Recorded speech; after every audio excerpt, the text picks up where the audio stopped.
Africa खंड दुनिया के सबसे बड़े महाद्वीपों में से एक है, जिसमें भौगोलिक विशेषताओं के साथ यह एक शुष्क मरुस्थल के विशाल भागों में से है। अफ्रीका का अनुमानित 31% क्षेत्र मरुस्थल है। यहाँ का सबसे बड़ा मरुस्थल सहारा रेगिस्तान 1/3 महाद्वीप को कवर करता है, जिसमें एक भी बड़ा वनस्पति क्षेत्र नहीं है।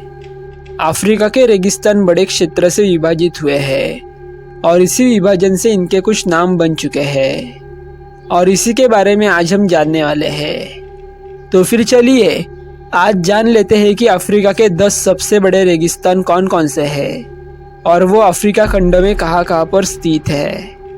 लेकिन उससे पहले वीडियो को लाइक और चैनल को सब्सक्राइब कर देना और चैनल सब्सक्राइब करने के बाद बेल आइकन ऑल पे ज़रूर प्रेस कर देना, ताकि अगली बार मैं जब नया वीडियो डालूँ तो वो सबसे पहले आप देख सके। नामीब रेगिस्तान। नामीब रेगिस्तान अफ्रीका में अंगोला, नामीबिया और दक्षिण अफ्रीका में स्थित है। नामीब रेगिस्तान का नाम नामा भाषा से लिया गया है, जिसका अर्थ ऐसा क्षेत्र जहाँ कुछ भी नहीं है। इस रेगिस्तान में सबसे ऊंचे लगभग 300 मीटर से अधिक ऊंचे टीले हैं, जो इसे बाकी रेगिस्तान से अलग करते हैं। इस रेगिस्तान को 80 मिलियन वर्ष पुराना दुनिया का सबसे पुराना रेगिस्तान माना जाता है। नामीब रेगिस्तान दक्षिणी अफ्रीका के पश्चिमी केप प्रांत में नामीबिया के दक्षिण में अंगोला के नामीबी से अफ्रीका के अटलांटिक तट तक फैला हुआ है। इसकी लंबाई 2000 किलोमीटर की है। कालाहारी रेगिस्तान। कालाहारी रेगिस्तान अफ्रीका के दक्षिण में स्थित है। यह अर्ध शुष्क रेतीले क्षेत्र का एक बड़ा शुष्क क्षेत्र है। इसमें बोत्सवाना, नामीबिया और दक्षिण अफ्रीका देशों में 3,60,000 वर्ग मील यानी कि 9,30,000 वर्ग किलोमीटर तक फैला हुआ है। रेगिस्तान के कुछ इलाकों में सालाना 10 इंच से अधिक बारिश होती है, इसलिए यहाँ पर कांटेदार झाड़ियाँ, लचीली घास और बाबुल के पेड़ जैसे वनस्पतियाँ देखने को मिलती है। कालाहारी रेगिस्तान बहुतांश बोत्सवाना के केंद्रीय कालाहारी राष्ट्रीय उद्यान का हिस्सा है। यह रेगिस्तान अच्छी बारिश की वजह से उत्कृष्ट चराई का विशाल क्षेत्र है, इसलिए यहाँ का वन्यजीव समृद्ध है। चालबी रेगिस्तान। चालबी रेगिस्तान अफ्रीका के केन्या देश में स्थित है, जो केन्या के सबसे शुष्क और गर्म स्थानों में से एक है। यह सुदूर झील तुर्काना के पूर्व भाग में स्थित है। इस रेगिस्तान की लंबाई 40,610 वर्ग मील है। चालबी रेगिस्तान एक रहस्य है, क्योंकि उसके उत्तरी भागों में ताड़ के पेड़ों का क्षेत्र है, जो अन्य पक्षियों को आकर्षित करता है। इस रेगिस्तान का एक और दृश्य केन्या इथियोपिया सीमा पर स्थित हुरी हिल्स और माउंटेन फोरेल है, जहाँ पर तापमान बाकी रेगिस्तान के मुकाबले थोड़ा कम है और वहाँ पर पेड़ों की संख्या ज़्यादा होने के कारण क्षेत्र हरा भरा है। न्यारी रेगिस्तान। न्यारी रेगिस्तान, जिसे न्याका या तारू रेगिस्तान के रूप में भी जाना जाता है, केन्या में अनुमानित 700 वर्ग किलोमीटर तक फैला हुआ है। यह केन्या के दक्षिण में अम्बोसेली, क्यासुओ पश्चिम और नैरोबी राष्ट्रीय उद्यानों के बीचों बीच स्थित है। यहाँ पर चट्टानी पहाड़ियाँ, जो बहुत पुरानी चट्टानों के ऊपर है। कारू रेगिस्तान। कारू दक्षिण अफ्रीका का एक अर्ध रेगिस्तानी क्षेत्र है, जो 2 अलग अलग क्षेत्रों में विभाजित किया गया है। यह 290 किलोमीटर लंबी घाटी और 40 से 60 किलोमीटर चौड़ी है। विशेष रूप से यहाँ पर 10 इंच तक की वर्षा होने के कारण इसका चरम गर्म और ठंडा है। यहाँ पर पौधों की लगभग 9,000 प्रजातियाँ और सर्कुलेंट पौधों की 10,000 से भी अधिक प्रजातियाँ मौजूद है। कारू अर्ध रेगिस्तान के साथ परिदृश्य एक पठार को कवर करता है, जो देश के अधिकांश हिस्से को कवर करता है, जो नुवेवेल्ट पर्वत और दक्षिण लिटल कारू का प्रभुत्व है। सहस्त्राब्दी साल पहले जैसे जैसे बर्फ पिघलती गई, वैसे वैसे यह क्षेत्र अंतर्देशीय समुद्रों और दलदलों का घर बनते गया।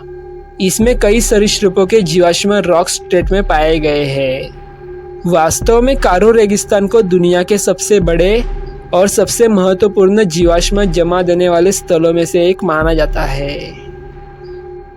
दनाकिल रेगिस्तान। दनाकिल रेगिस्तान पूर्वोत्तर इथियोपिया, दक्षिण इरिट्रिया और उत्तर पश्चिमी जिबूती में फैला हुआ है। यह दुनिया का अत्यधिक गर्म रेगिस्तान है जो अत्यधिक 50 डिग्री सेल्सियस से भी अधिक जाता है। दनाकिल रेगिस्तान सबसे निचले स्थानों में से एक है जो सबसे गर्म भागों में गिना जाता है। यहाँ पर बारिश 1 इंच से भी कम दर्ज की जा चुकी है। हजारों सालों पहले यह एक लाल सागर का हिस्सा हुआ करता था जो ज्वालामुखी के विस्फोटों के बाद भीषण गर्मी में वाष्पित हो गया। सहारा रेगिस्तान। सहारा रेगिस्तान दुनिया का सबसे बड़ा रेगिस्तान है। यह अपने सबसे कठोर वातावरण में जाना जाता है जो विशाल रेत के टीले क्षेत्रों के लिए सबसे प्रसिद्ध है। सहारा रेगिस्तान 30 लाख वर्ग मील यानी कि 80 लाख वर्ग किलोमीटर तक फैला है।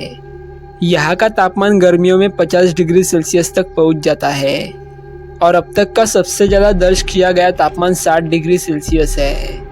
कहा जाता है कि ये रेगिस्तान लगभग 7 मिलियन वर्ष पहले बन गया था क्योंकि यहाँ पर टेथिस नामक एक विशाल समुद्र के अवशेष पाए गए थे।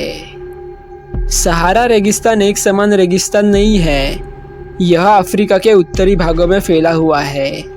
इसमें कई देश के हिस्से आते हैं। उनमें से ट्यूनीशिया, सूडान, नाइजर, पश्चिमी सहारा, चाड, मिस्र, इरिट्रिया, अल्जीरिया, लीबिया, माली, मोरक्को, मॉरिटानिया ये सब देश है। रेगिस्तान में रेत के टीले, ज्वालामुखी पर्वत, मैदान, पथरीले पठार और शुष्क पहाड़ भी शामिल है। ग्रैंड बारा रेगिस्तान। ग्रैंड बारा रेगिस्तान जिबूती में स्थित है। यह रेगिस्तान विरल रेगिस्तानी घास और झाड़ियों से घिरे बड़े रेत के फ्लैटों से बना है जो 103 वर्ग किलोमीटर तक फैला हुआ है। यह रेगिस्तान समतल और बांझ है जहाँ कोई झाड़ियाँ या पेड़ नहीं है। यहाँ की मिट्टी जल के निकासी के लिए खराब है जिसके कारण बारिश के दौरान इस क्षेत्र में पानी जमा होता है।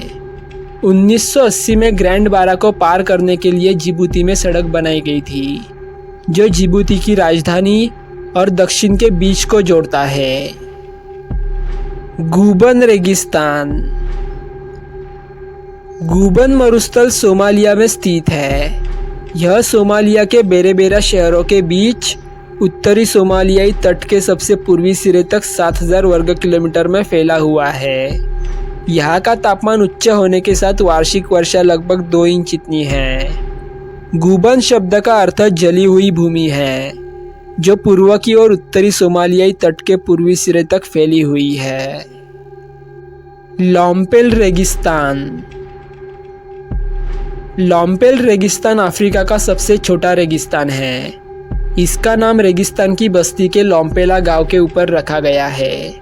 यह डकार और सेंट लुइस के बीच उत्तर पश्चिमी सेनेगल में स्थित 18 वर्ग किलोमीटर में फैला हुआ है।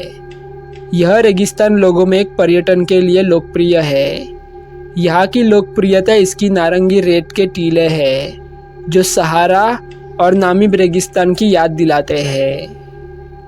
दोस्तों, अगर आपको ये वीडियो अच्छा लगा होगा तो वीडियो को लाइक कर देना और इसी तरह के अमेजिंग और इन्फॉर्मेटिव वीडियोस देखने के लिए मेरे चैनल को सब्सक्राइब अवश्य कर देना।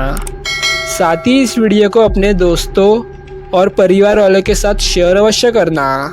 और आपको ये वीडियो कैसा लगा ये हमें कमेंट बॉक्स में कमेंट करके ज़रूर बताना।